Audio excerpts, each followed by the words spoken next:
Psychology କହିଥାଏ ଶାରୀରିକ ସମ୍ପର୍କ ବନାଇବା ସମୟରେ ମହିଳାମାନଙ୍କ ସ୍ତନର ଆକାର ସାମାନ୍ୟ ସାଇଜ୍ ତୁଳନାରେ ଅଧିକ ହୋଇଯାଇଥାଏ। ଏହା ବ୍ୟତୀତ ସ୍ତନରୁ ସୁଗନ୍ଧିତ ଝାଳ ବାହାରିଥାଏ ଯାହାକୁ ଫେରୋମୋନ୍ କୁହାଯାଇଥାଏ।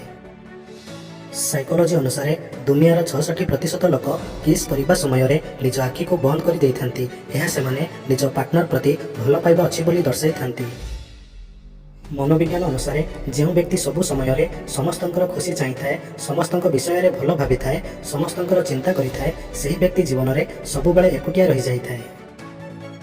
ସାଇକୋଲୋଜି କହିଥାଏ ହାଇ ଫ୍ରିକ୍ୱେନ୍ସି ସଙ୍ଗୀତ ଶୁଣିବା ଦ୍ୱାରା ଆପଣ ଶାନ୍ତ, ଚିନ୍ତାମୁକ୍ତ ଓ ଖୁସି ଅନୁଭବ କରିଥାନ୍ତି, କିନ୍ତୁ ଅଧିକ ସମୟ ପର୍ଯ୍ୟନ୍ତ ଶୁଣିବା ଦ୍ୱାରା ଏହା କ୍ଷତିକାରକ ହୋଇଥାଏ। ସେକ୍ସ କରିବା ସମୟରେ ଯଦି ସ୍ତ୍ରୀର ପ୍ରାଇଭେଟ୍ ଅଙ୍ଗରୁ ବାୟୁ ବାହାରୁଥାଏ ତେବେ ବୁଝି ଯାଆନ୍ତୁ କି ଏହା ପୁରୁଷର ସମାନଙ୍କୁ ଅଧିକ ଶକ୍ତିଶାଳୀ ବନାଇଥାଏ। ମନୋବିଜ୍ଞାନ କହିଥାଏ ବାଏ କହିବା ପରେ ବି ଯଦି କଥା ବା ଚାଟିଂ ଚାଲୁଥାଏ ତେବେ ବୁଝି ଯାଆନ୍ତୁ କି ସମ୍ପର୍କ ଜବରଦସ୍ତିରେ ନୁହେଁ ହୃଦୟରୁ ହୋଇସାରିଛି ବୋଲି। ସାଇକୋଲୋଜି କହିଥାଏ ପୁଣି ଥରେ ଚେଷ୍ଟା କରନ୍ତୁ, କାରଣ କିଛି ବି ଫରକ ପଡ଼ିନଥାଏ ଆପଣ କେତେ ଥର ଅସଫଳ ହୋଇଛନ୍ତି, ସବୁବେଳେ ପୁଣି ଗୋଟେ ଥର ଚେଷ୍ଟା କରିବା ଉଚିତ।